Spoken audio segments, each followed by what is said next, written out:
The frozen earth crunched beneath Fyodor Oklopkov's boots as he moved through the skeletal remains of what had once been a village church. It was the morning of November 23rd, 1942, somewhere in the forests south of Leningrad, and the temperature had dropped to 20 degrees below zero. The church bell miraculously still intact, despite the shelling that had reduced the rest of the structure to rubble, hung silent above him. Fyodor looked up at it, then at the 8 positions he had prepared over the past 3 nights. Each was a carefully constructed deception, a ghost of himself waiting to draw fire. He was about to turn this ruined sanctuary into a killing ground, and that bell would be his instrument of deception. What happened in the next 5 hours would become one of the most extraordinary single-day engagements of the Eastern Front, a masterclass in psychological warfare that German officers would later study with a mixture of horror and reluctant admiration. If you're enjoying this deep dive into the story, hit the subscribe button and let us know in the comments from where in the world you are watching from today. Fyodor Matveyevich Oklopkov was not supposed to be a sniper. Born in 1918 in the remote Yakut village of Krest-Kaldzai in eastern Siberia, he had grown up in one of the harshest environments on Earth, where winter temperatures could plummet to 70 degrees below zero, and survival depended on intimate knowledge of the land. The Yakut people were traditionally hunters and reindeer herders, and Fyodor had learned to shoot almost before he could read. But marksmanship in the taiga, waiting motionless for hours to take down a deer or Arctic fox, was a world away from the industrial slaughter of the Eastern Front. He had been drafted into the Red Army in 1941, shortly after the German invasion, and initially assigned to a standard rifle company. It was only after his company commander noticed that Fyodor never seemed to miss during training exercises that he was pulled aside and sent to a hasty sniper school near Moscow. The Soviet Union's approach to sniping in 1942 was still evolving. Unlike the Germans, who had developed sophisticated sniper training programs during the interwar years, the Red Army had been forced to rebuild its sniper doctrine almost from scratch after the devastating purges of the 1930s had eliminated much of the officer corps. The early months of Operation Barbarossa had been catastrophic. Millions of Soviet soldiers killed or captured, entire armies encircled and destroyed. But by late 1942, the Soviets were beginning to adapt. They had learned that in the brutal static warfare developing around Leningrad and Stalingrad, a skilled sniper could have an impact far beyond his individual kill count. A single sniper could pin down entire companies, create paranoia, destroy morale. The Germans called it Rattenkrieg, rat warfare, and they hated it. Fyodor arrived at the Leningrad front in October of 1942, carrying a Mosin Nagant rifle with a PE-4 power scope. The Mosin Nagant was not an elegant weapon, it was heavy, with a bolt action that required the shooter to take his eye off the scope between shots, but it was reliable in conditions that would freeze more sophisticated rifles solid. The PE scope itself was crude by German standards, but it was fog-proof and could withstand the brutal cold. Fyodor had been assigned to the 359th Rifle Division, which was holding a section of the line south of Leningrad, where the front had stabilized into a nightmarish landscape of trenches, shell craters, and ruined villages. The Germans held the high ground to the west, and both sides had settled into the grim routine of siege warfare. What made Fyodor different from other snipers was not just his marksmanship, though that was exceptional, but his patience and his understanding of psychology. In the taiga, a successful hunter needed to think like his prey, to understand not just where an animal might go, but why. Fyodor applied this same principle to hunting men. He would spend days observing German positions, noting patterns of behavior, identifying the times when soldiers became careless. He learned to recognize different types of targets by their body language, officers by their confident postures, veterans by their cautious movements, replacements by their nervous energy. And he understood that fear was as effective a weapon as the bullet itself. By mid-November, Fyodor had already accumulated 23 confirmed kills, a respectable number for a sniper with less than 2 months of frontline experience. But he was not satisfied with simply picking off targets of opportunity. He had been studying a German position about 800 meters west of Soviet lines, a company strength unit dug in around what had once been a collective farm. The Germans had established a strong defensive position with interlocking fields of fire, and Soviet attempts to probe the position had been costly. Fyodor's company commander had asked him if he could do anything to soften up the German position before a planned assault. Fyodor had asked for 3 days to prepare. The ruined church that would become his operational base sat in no man's land, roughly equidistant between the Soviet and German lines. It had been shelled repeatedly by both sides and was considered too dangerous for permanent occupation, which made it perfect for Fyodor's purposes. Over 3 nights, moving only in complete darkness, he had prepared 8 separate positions within and around the church ruins. Each position was carefully constructed to look like a plausible sniper hide: a small opening in the rubble, some disturbed snow, perhaps a piece of cloth that might be mistaken for camouflage. But only one position, the one in the bell tower, was real. The others were decoys, designed to draw fire and reveal German positions. The bell itself was Fyodor's masterstroke. He had rigged a simple mechanism using cord looted from German communications wire, allowing him to ring the bell from his position in the tower. The sound would carry across the frozen landscape, drawing attention to the church. German soldiers, already nervous about Soviet snipers, would scan the ruins looking for the source of the sound. And in that moment of distraction, when they lifted their heads above the parapet or stepped into a sight line, Fyodor would take his shot. On the morning of November 23rd, Fyodor settled into his position in the bell tower before dawn. He had wrapped himself in white sheets torn from a farmhouse, and he had packed snow around his position to eliminate any contrast that might give him away. His Mosin Nagant was similarly wrapped, with only the barrel and scope exposed. He had brought 200 rounds of ammunition, an enormous amount for a sniper, far more than he would typically carry. He had also brought dried fish and a canteen of weak tea, knowing that he might be in position for many hours. Most importantly, he had brought patience. The German position came alive as dawn broke. Fyodor watched through his scope as soldiers emerged for morning routines, the eternal rituals of military life that persisted even in the frozen hell of the Eastern Front. Smoke rose from cooking fires. Men stamped their feet and blew on their hands. An officer moved between positions, checking on his troops. Fyodor noted everything. Building a mental map of the German defensive layout, he counted at least 80 men visible, which suggested a reinforced company, possibly 120 to 150 men total. They were Wehrmacht, not SS, he could tell by the uniforms, and they looked like veterans, moving with the careful efficiency of men who had survived the Russian winter. At 7:30 in the morning, Fyodor pulled the cord. The church bell rang out across the frozen landscape, a single clear note that carried for miles in the cold air. The effect was immediate and dramatic. German soldiers dove for cover, thinking they were under artillery attack. The ringing of church bells often preceded Soviet bombardments. Officers shouted orders, machine guns swiveled toward the church, and then, as the echo faded and no shells fell, confusion set in. Soldiers began to emerge cautiously, trying to understand what had happened. Fyodor watched a German soldier, young, probably 19 or 20, stand up in a trench and stare at the church ruins. The soldier said something to his companion, probably a joke about Russian tricks. Fyodor centered the crosshairs on the soldier's chest and squeezed the trigger. The Mosin Nagant bucked against his shoulder.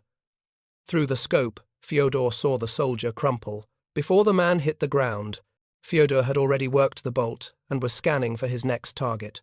The German response was exactly what Fyodor had anticipated.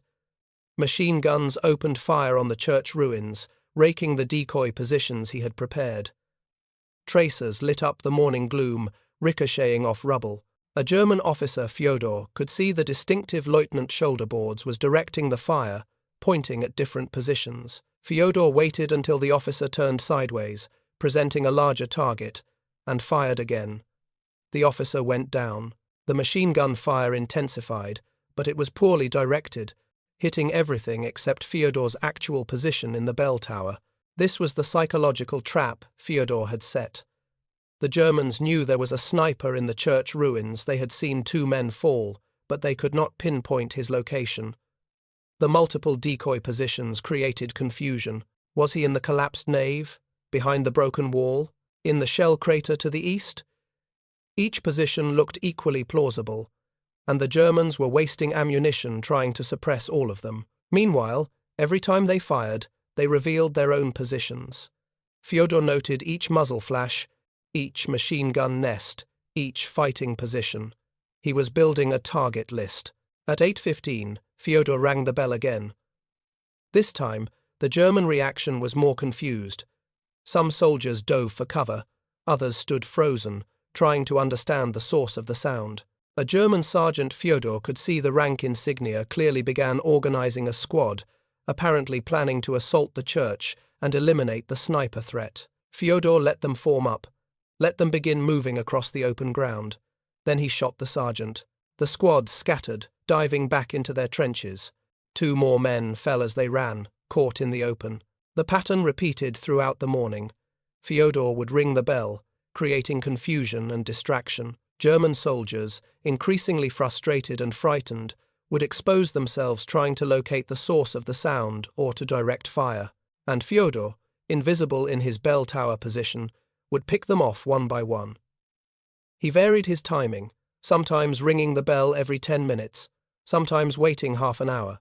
He varied his targets, sometimes shooting the first man to react, sometimes waiting for officers or machine gunners. The unpredictability was intentional. It prevented the Germans from adapting to a pattern. By mid-morning, the German position was in chaos.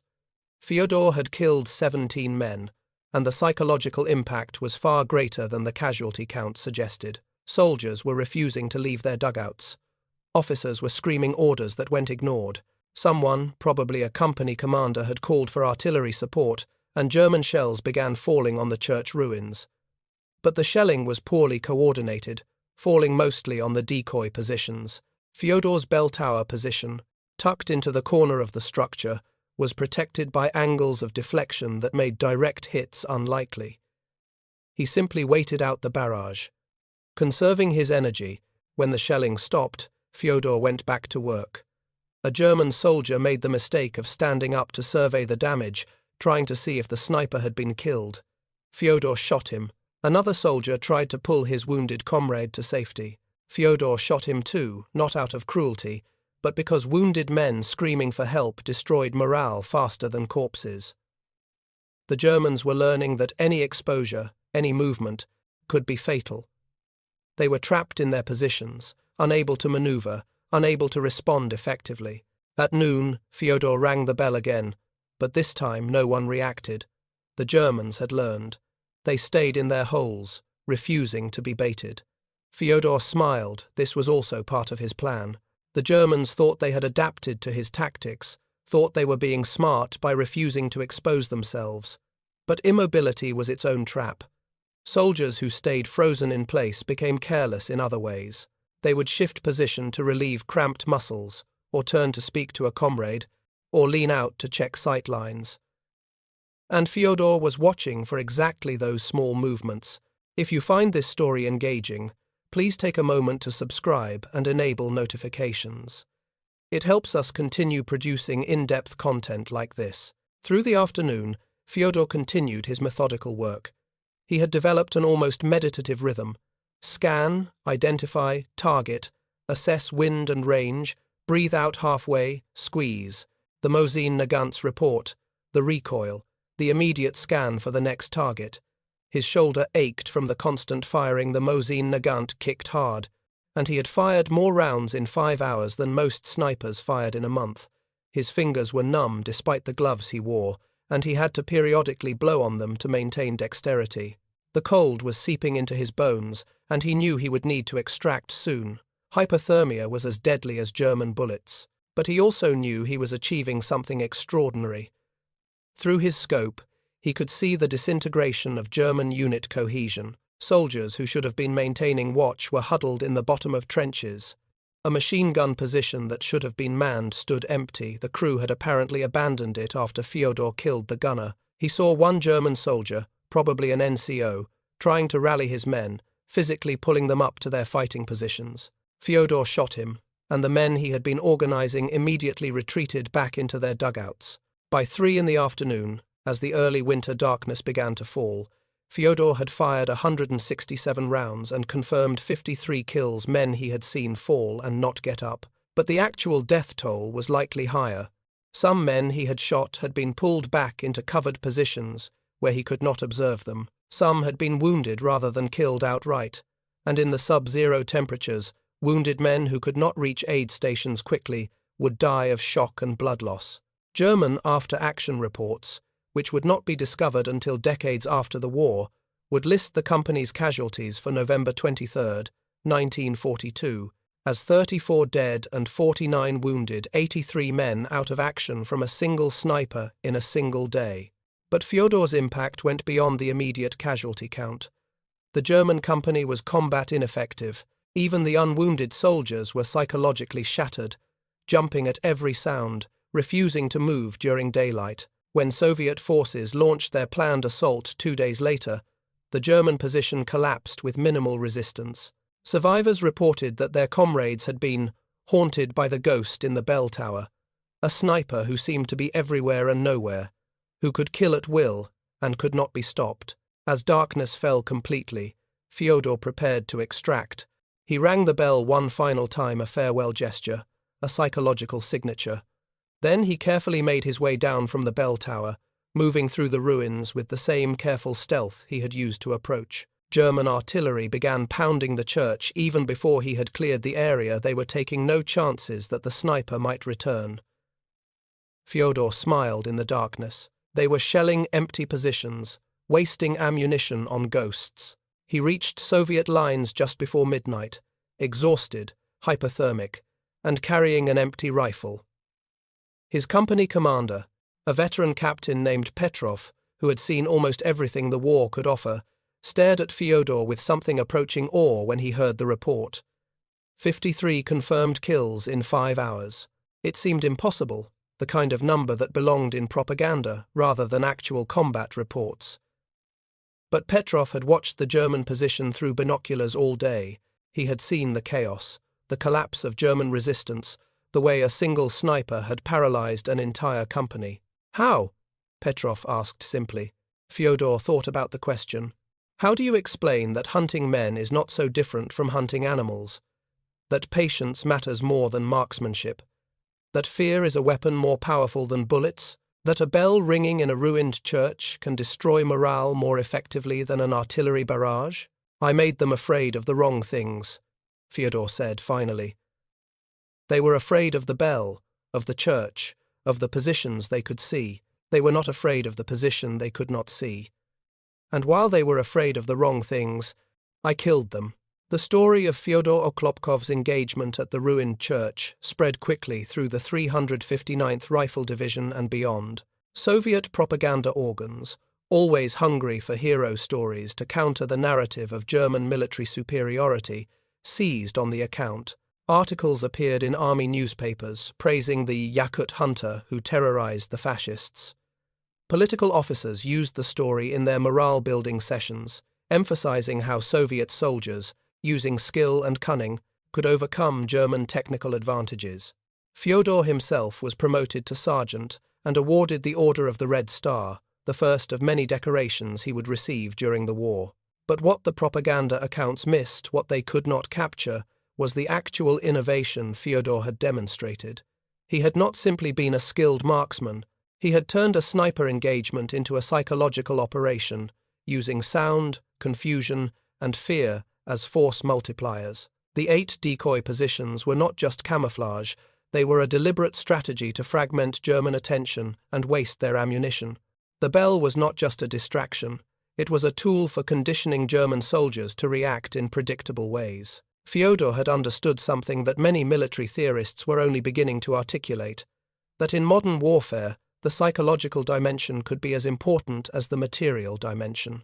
German officers who later studied the engagement using captured Soviet reports and testimony from survivors were forced to confront an uncomfortable reality. Soviet soldiers, whom Nazi ideology dismissed as subhuman Slavs and primitive Asiatics, were proving to be innovative and adaptable fighters. A Yakut hunter with a simple bolt-action rifle had achieved what German tactical doctrine said should be impossible.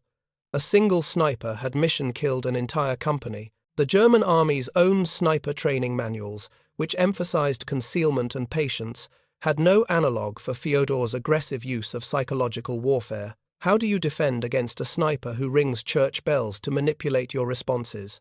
How do you locate a shooter who has created 8 false positions? How do you maintain morale when your soldiers are afraid to move during daylight? These questions had no easy answers, and the German High Command's response was telling. Rather than fundamentally rethinking their assumptions about Soviet capabilities, they chose to treat Fyodor's engagement as an aberration, an outlier that did not challenge their core beliefs about Slavic inferiority. After-action reports classified the incident as unusual tactical situation and recommended increased counter-sniper protocols, but the underlying attitude remained. Soviet soldiers were supposed to rely on mass and brutality, not skill and cunning. The idea that a Yakut hunter could outthink German officers was simply too dissonant with Nazi racial ideology to be fully acknowledged. But Fyodor's engagement was not an aberration, it was a preview of the evolving nature of the Eastern Front War. By late 1942, the Red Army was learning, adapting, and innovating. The catastrophic defeats of 1941 were giving way to a more sophisticated Soviet military machine. Soldiers like Fyodor, who brought unique skills from their pre-war lives, were being identified and utilized effectively. The rigid German military doctrine that had worked so well against Poland and France was proving less effective against an enemy who learned from defeats and adapted accordingly. Fyodor himself continued his war with characteristic efficiency. By the time of the German surrender in May 1945, he had accumulated a confirmed total of 429 kills, making him one of the top 10 Soviet snipers of the entire war. But the number itself, while impressive, tells only part of the story. Fyodor's real contribution was his development of psychological warfare techniques that other Soviet snipers would study and emulate. His use of sound to manipulate enemy behavior, his creation of multiple false positions, his understanding that fear could be as deadly as bullets, these innovations became part of Soviet sniper doctrine. After the war, Fyodor returned to Yakutia, to the taiga forests where he had learned to hunt. He rarely spoke about his wartime experiences, and when he did, he described them in the same matter-of-fact terms he might use to describe hunting deer. There was no glory in it, no romance. He had done what was necessary, applied the skills he had learned in the taiga to a different kind of hunting, and survived. He died in 1968, at the age of 50, and was buried in his home village of Krestkaltsai. The ruined church, where Fyodor made his stand, was destroyed by German artillery in December of 1942. They demolished what remained of the structure to deny its use to Soviet snipers. Today, nothing remains of the site except a flat area in what is now forest. There is no monument, no plaque commemorating what happened there. The ground itself has absorbed the story, as the Russian earth absorbs all stories eventually. But in military archives in both Russia and Germany, the reports remain. The German 7th Infantry Division's casualty logs for November 23, 1942. The Soviet 359th Rifle Division's commendation of Sergeant Fyodor Oklopkov. The after-action analyses trying to understand how one man with a bolt-action rifle could achieve what artillery bombardments could not. These documents tell a story that propaganda could not fully capture. A story of innovation, adaptation, and the human capacity to turn disadvantage into advantage. The bell that Fyodor used is gone now, melted down for metal during the desperate months of the siege. But if you understand what to listen for, if you study the documents, trace the patterns, recognize the innovation, you can still hear it ringing across the decades. A clear note cutting through the frozen air, calling attention to the wrong place at the wrong time, while death waited patiently in the position no one watched. It was the sound of assumptions being shattered, of doctrine proving inadequate, of a single human being changing the tactical calculus of warfare through nothing more than skill, patience, and understanding of human psychology. Thank you for watching. For more detailed historical breakdowns, check out the other videos on your screen now, and don't forget to subscribe.